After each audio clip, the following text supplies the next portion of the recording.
சற்று முன் திடீரென திமுகவிற்கு தாவினார் வானதி சீனிவாசன். ஸ்டாலின் கொடுத்த மிக உயர்ந்த பதவி அதிர்ச்சியில் மோடி.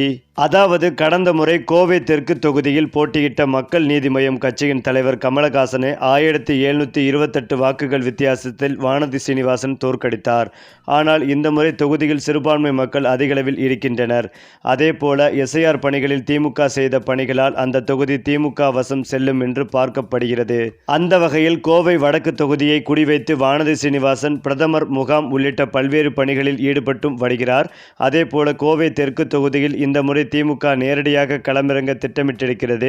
இந்த தொகுதியின் வேட்பாளராக திமுக மாணவரணி செயலாளர் ராஜீவ் காந்தியை தயார் செய்து வருகிறது. மேலும் ஏற்கனவே 2024 நவம்பர் மாதத்தின் போதே நாம் தமிழர் கட்சியின் வடக்கு மாவட்ட செயலாளரை திமுக பக்கம் கொண்டு வந்திருந்தார் ராஜீவ் காந்தி. இதனால் செந்தில் பாலாஜியிடம் நல்ல பெயரை பெற்றுள்ள அவர் கோவை தெற்கு தொகுதியில் பல்வேறு பணிகளையும் தொடர்ச்சியாக செய்து வந்தார். ஏற்கனவே கிணத்துக்கடவு தொகுதியில் திமுகவின் கைகள் ஓங்கி உள்ள நிலையில் கோவை தெற்கிலும் வெற்றி கிட்டத்தட்ட உறுதியாகி இருப்பதாக பார்க்கப்படுகிறது. இந்த நிலையில்தான் சட்டமன்ற தேர்தல் அறிவிப்புக்கு முன்னதாகவே கோவை வடக்கு தொகுதியில் உச்சக்கட்ட பரபரப்பு நிலவி வருகிறது. பாஜகவின் சிட்டிங் எம்எல்ஏவான வானதி சீனிவாசன், அதிமுகவில் முன்னாள் அமைச்சர் வேலுமணியின் நிலனான சந்திரசேகர் என 2 பேருமே அந்த தொகுதியை குறிவைத்து பணியாற்றி வருகிறார்கள். அங்கு தங்களுக்கு சீட்டை உறுதி செய்வதற்கு 2 பேரும் செய்து வரும் அதிரடி மூவுகள் அவர்களுக்கு சீட் கிடைத்துவிடக் கூடாது என்பதற்காக 2 கட்சிகளில் எழுந்துள்ள கழக குரல் ஆகியவற்றால் வடக்கு தொகுதி அதிரி புதிரி ஆகி கொண்டிருக்கிறது. அந்த வகையில் கோவை அதிமுகவினரிடம் பேசினோம். சந்திரசேகர் கடந்த 2021 சட்டமன்ற தேர்தலிலேயே வடக்கு தொகுதியில் தனக்கு சீட் கிடைக்கும் என்று எதிர்பார்த்தார். அப்போது எங்கள் கூட்டணியில் பாஜக வானதி சீனிவாசனுக்கு கோவை தெற்கு தொகுதி உறுதி செய்யப்பட்டது. அதனால் அந்த தொகுதியின் சிட்டிங் எம்எல்ஏவாக அம்மன் அர்ஜுனன் வடக்கு தொகுதிக்கு மாற்றப்பட்டார். சந்திரசேகருக்கு சீட் கிடைக்கவில்லை. இதனால் சந்திரசேகர் அதிருப்தியானார். கடந்த 2025 ஏப்ரல் மாதம் கட்சியை விட்டு விலகிய அவர் மீண்டும் கடந்த டிசம்பர் மாதம் கட்சியில் சேர்ந்தார்.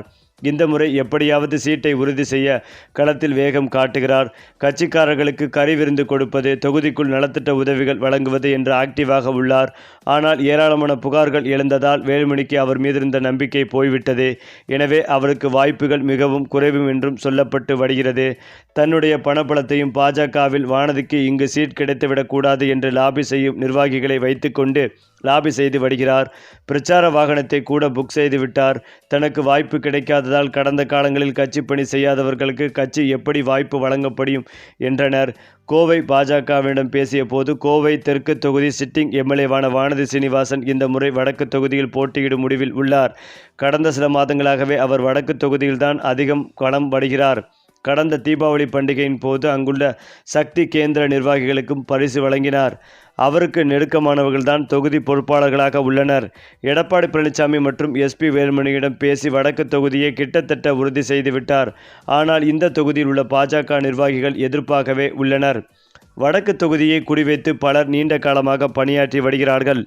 வானதி சீனிவாசன் 10 ஆண்டுகளுக்கு மேலாக தெற்கு தொகுதியில் பணியாற்றிவிட்டு தற்போது அங்கு வெற்றி பெற வாய்ப்பு குறைகிறது என்பதற்காகவே வடக்கு தொகுதிக்கு மாறுவதை ஏற்க முடியாது.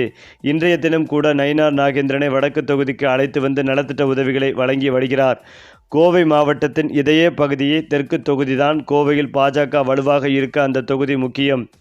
கட்சி நலனை யோசிக்காமல் நிர்வாகிகளின் வசதிக்காக தொகுதி மாறுவதை கட்சி மேலிடம் அனுமதிக்க கூடாது என்றனர். ஆக இருவரில் யாருக்கு சீட் வழங்கினாலும் உள்கட்சி பூசல் வெடித்து தேர்தலில் பாதிப்பு ஏற்பட வாய்ப்புள்ளதாகவே தற்போதைய கள நிலவரம் உணர்த்துகிறது. அதனை சரிக்கட்டும் பொறுப்பு தற்போது கட்சி தலைமைகளுக்கு ஏற்பட்டுள்ளது என்பதும் குறிப்பிடத்தக்கது. ஏனென்றால் தமிழக சட்டமன்ற தேர்தல் நெருங்கி வரும் சூழ்நிலையில் அரசியல் களத்தில் பல்வேறு அதிரடி மாற்றங்கள் அரங்கேறி வருகின்றனர். அதன் ஒரு பகுதியாக கோயம்புத்தூர் தெற்கு தொகுதியின் தற்போதைய எம்எல்ஏவான வானதி சீனிவாசன் வரும் தேர்தலில் அந்த தொகுதியிலிருந்து விலகி கோவை வடக்கு தொகுதிக்கு மாற திட்டமிட்டுள்ளதாக தகவல்கள் வெளியாகி வருகின்றன. கடந்த முறை கடும் போட்டிக்கிடையே நடிகர் கமலஹாசனை வீழ்த்தி வெற்றி பெற்ற வானதி சீனிவாசன் இந்த முறை தொகுதியில் நிலவும் சூழல் மற்றும் அரசியல் மாற்றங்களை கருத்தில் கொண்டு இந்த முடிவை எடுத்துள்ளதாக கூறப்படுகிறது. கோவை தெற்கு தொகுதியில் சிறுபான்மையினர் மக்களின் வாக்குகள் கணிசமாக இருப்பதும் சமீப காலமாக அங்கு நிலவும் அரசியல் சூழ்நிலையும் பாஜகவிற்கு சவாலாக அமையலாம் என கருதப்படுகிறது.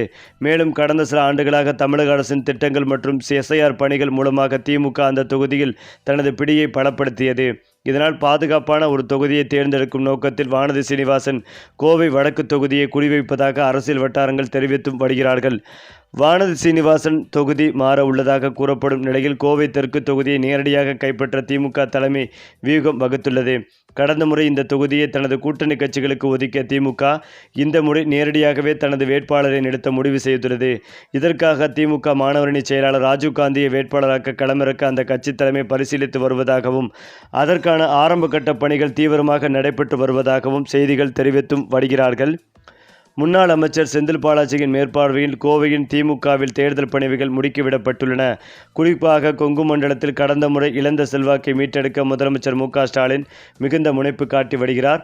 ராஜீவ்காந்தி ஏற்கனவே கோவை பகுதியில் பல்வேறு அரசியல் பணிகளில் ஈடுபட்டு வருவதால் கோவை தெற்கு தொகுதியில் இந்த முறை திமுகவிற்கும் பாஜகவிற்கும் இடையே ஒரு பலப்பரீட்சை அரங்கேறும் என்றும் எதிர்பார்க்கப்பட்டு வருகிறது.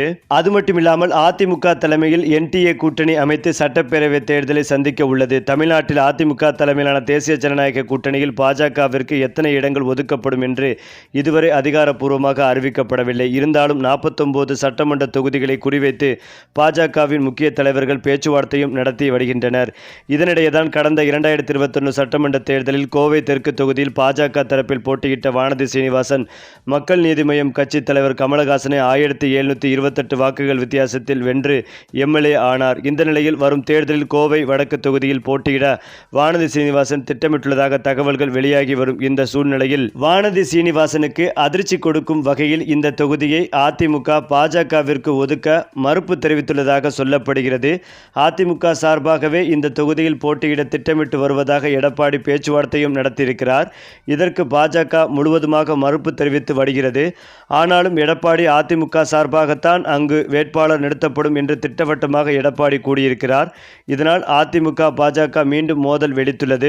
மேலும் இதற்கு பாஜக சம்மதித்தால் வானதி சீனிவாசன் பாஜக மீது கடும் அதிருப்தி அடைவார் என்றும் அப்படி இந்த தொகுதியை வானதி சீனிவாசனுக்கு ஒதுக்காமல் போனால் வானதி சீனிவாசன் பாஜக கட்சியிலிருந்து விலகக்கூட தயாராக இருப்பதாக தற்போது அதிர்ச்சி தகவலும் வெளிவந்து கொண்டிருக்கிறது. மேலும் ஏற்கனவே வானதி சீனிவாசன் அவர்கள் பாஜக மீது கடந்த சில மாதங்களாகவே அதிருப்தியில் உள்ளதாகவும் இதற்கு அண்ணாமலையும் ஒரு காரணம் என்றும் சொல்லப்பட்டு வந்தது.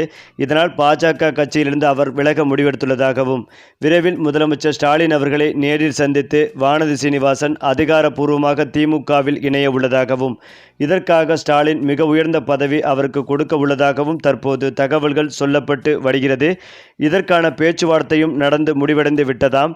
விரைவில் அண்ணா அறிவாலயம் சென்று வானதி சீனிவாசன் திமுகவில் இணைவார் என்றும் எதிர்பார்க்கப்பட்டு வருகிறது. இந்த தகவல் ஒட்டுமொத்த பாஜகவிற்கும் பேரதிர்ச்சிகளை கொடுத்து வருகிறது. சரி, இப்போ நீங்கள் சொல்லுங்க, திமுகவில் இணைந்த வானதி சீனிவாசன் பற்றிய உங்களுடைய கருத்துக்களையும் உங்கள் கமெண்ட்டில் சொல்லுங்கள். மேலும் இந்த வீடியோ உங்களுக்கு பிடித்திருந்தால் லைக் பண்ணுங்கள், ஷேர் பண்ணுங்கள், மறக்காமல் நம்முடைய சேனலை சப்ஸ்கிரைப் பண்ணிக்கங்க.